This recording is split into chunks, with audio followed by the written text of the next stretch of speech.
शिव जी की मानसी पूजा।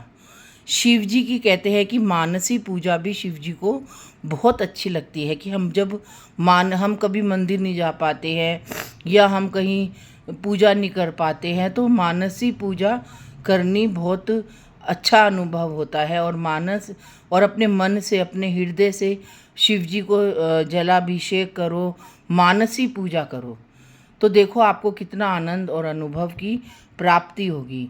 क्योंकि मानसी गंगा के किनारे शिव जी का एक बहुत बड़ा मंदिर है, गोवर्धन महाराज के पास। तो जो मानसी गंगा है वो भी शिव जी ने ही अवतरित करी हुई है। और ये मैं नहीं बता रही हूँ, ये पता नहीं क्यों आज मेरे हृदय में अपने आप ही मानसी गंगा का आया और शिव जी से संबंध का आया करके। क्योंकि अगर मेरे से गलती हो गई होगी तो इस विषय पे तो मैं कह नहीं सकती, लेकिन मेरे को जो आज भगवान ने मानसी गंगा के भाव दिए हैं वो अपने आप ही दिए हैं। तो मानसी गंगा में स्नान करके हम भोले बाबा को प्रसन्न कर सकते हैं। गोवर्धन पर्वत में मानसी गंगा का बहुत महत्व है। कहते जब हम गोवर्धन की परिक्रमा करते और मानसी गंगा के दर्शन नहीं करें, मानसी गंगा के चरण नहीं छुए, तब तक हमारी परिक्रमा पूर्ण नहीं होती। और मानसी गंगा के किनारे ही भगवान भोले का एक बहुत बड़ा शिवलिंग है, एक बहुत बड़ा मंदिर है और उसकी बहुत ही ज़्यादा महत्व है। तो शिव जी की भक्ति में गंगा जी का बहुत महत्व है। शिव जी की जटा से गंगा जी निकलती है।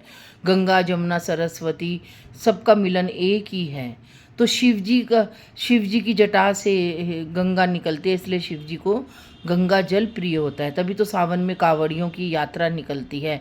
कावड़ लेकर लोग दूर दूर से कावड़ लेकर हरिद्वार जाते हैं, लोग कभी गढ़गंगा जाते हैं और गंगा जी से जल भरकर दूर दूर जिनका गंतव्य होता है वो पैदल चलकर, कोई कैसे चलकर कावड़ लेकर भगवान का गंगा जल से स्नान कराते हैं।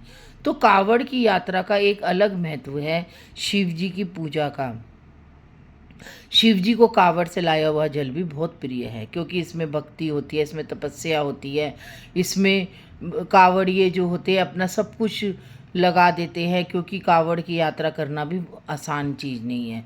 जो भी कावड़िया होता है वो अपने मन से, हृदय से, मानसिक रूप से शिव जी का जल हरिद्वार से लेकर आते हैं और अपने घरों में जाकर, कोई कहीं जिनका जहाँ पर अपना शहर होता है वो उस शहर में ले जाकर शिव जी को जलाभिषेक करते हैं गंगा जल से। इसका एक बहुत ही महत्व है। हम भोले बाबा की जितनी स्तुति करें, जितना उनकी भक्ति की गहराई में जाएं, जितना हम उनके विषय में बताएं, तो हम बता ही नहीं सकते। उनकी भक्ति की कोई सीमा ही नहीं है, उनकी भक्ति की कोई सीमा नहीं है। बस उनको हृदय में विराजित कर अपने हृदय में उनके भावों को अनुभूत करो, अभिभूत करो। और ये इतना आनंददेय होता है, इतना आनंदमय होता है कि उसकी व्याख्या भी नहीं करी जा सकती है।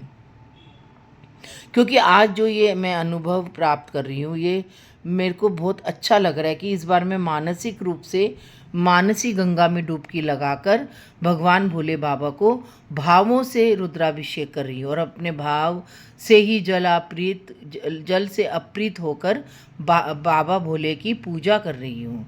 अब बाबा भोले की इस पूजा का क्या औचित्य है, भावों के रुद्राभिषेक का क्या महत्व है, ये मुझे नहीं मालूम। ये सिर्फ भोले बाबा ही जानते हैं। इसका महत्व का मेरे को अभी कुछ भी नहीं मालूम कि भोले बाबा अपने भावों से, अपनी भक्ति से कैसे मेरे से रुद्राभिषेक करवा रहे हैं। ये सब उनका ही दिया हुआ है और ये सब वही मेरे से करवा रहे हैं। क्योंकि जब हम भक्ति करते हैं ना, तो हमारे ऊपर इतनी विषम कठिनाइयाँ आती है, रोज़ नित नई परीक्षाएं लेता है भगवान। हमें कभी समझ में नहीं आता कि हम किस परीक्षा से गुजर रहे हैं और क्या परीक्षा भगवान हमसे लेना चाहता है। बस हम भगवान के नक्शो कदम पे चलते रहते हैं और अपने आप को पवित्र होकर भगवान के समक्ष अपने आप को महसूस करते हैं, उसको समर्पित करते हैं। तो हमारा जो जीवन है, हमारा जो एक एक पल है, वो भगवान भोले के नाम है, वो सभी देवी देवताओं के नाम है। क्योंकि उन्होंने ही रचा है ये सृष्टि, उन्होंने ही रची है ये माया, उन्होंने ही रची है ये जीव। हम तो एक कठपुतली हैं। कठपुतली की तरह जीते हैं, कठपुतली की तरह नाचते हैं और कठपुतली की तरह ही अपने जीवन का निर्वाह करते हैं। जैसे कठपुतली चलाता है तो उसके हाथ में बागडोर को किसकी होती है? कठपुतली की। उसके हाथ में बागडोर होती है कठपुतली नचाने वाले की। ऐसे ही हम भी भगवान की कठपुतली हैं और हमारे जीवन की जो बागडोर है वो भगवान के हाथ में है। तो भगवान जैसे हमें नचाता है, हमें अपने कर्मों के अनुसार जीवन देता है, हमें अपने भाग्य के अनुसार जीवन देता है, हमारी किस्मत हमारे साथ साथ चलती है। तो हम चाहे कितनी ही पूजा कर ले, चाहे हम कितनी ही भक्ति कर ले, चाहे हम कितना ही भगवान के प्रति समर्पित हो जाएं, लेकिन जो परीक्षा हमारे ऊपर आनी होती है, जो परेशानी हमारे ऊपर आनी होती है, हम उससे बच नहीं सकते। उसका हमारे ऊपर प्रभाव पड़ता ही है। और जो जितनी ज़्यादा भक्ति करता है भगवान उसको उतनी ही परीक्षा से अपने घेरे में ले लेता है, क्योंकि भगवान भी जानता है कि भक्त ही मेरी परीक्षा से गुजर सकता है। उसको ही पता होता है कि भक्ति क्या है, भक्त क्या है, भगवान क्या है, परमात्मा क्या है, भाव क्या है, अनुभूति क्या है, आत्मसात क्या है, आत्मसमर्पण क्या है, और मानसिक रूप से हम कैसे भगवान को रिझाएं, क्योंकि भगवान की भक्ति के रूप भी अनेक अनेक हैं।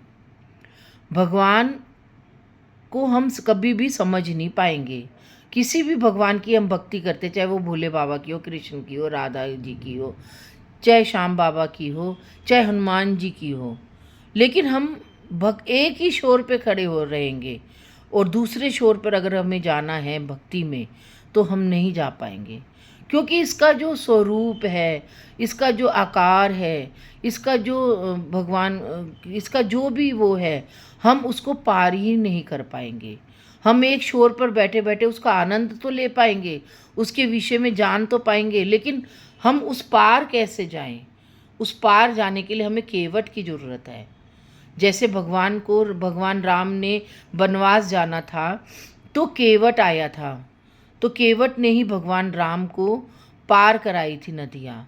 तो हमारे जीवन में भी केवट आता है जो हमें भगवान के द्वार ले जाता है, भगवान के उस छोर के पास ले जाता है, लेकिन उसके जाने के लिए भी हमें घोर तपस्या की ज़रूरत होती है, भगवान की प्रभुता की ज़रूरत होती है, भगवान के भावों की ज़रूरत होती है और भगवान की भक्ति की ज़रूरत होती है। केवट कौन था? भगवान का भक्त था।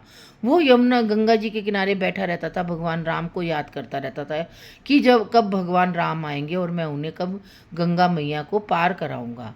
तो ऐसे ही हमारा जीवन है, ऐसे ही हम जीव हैं।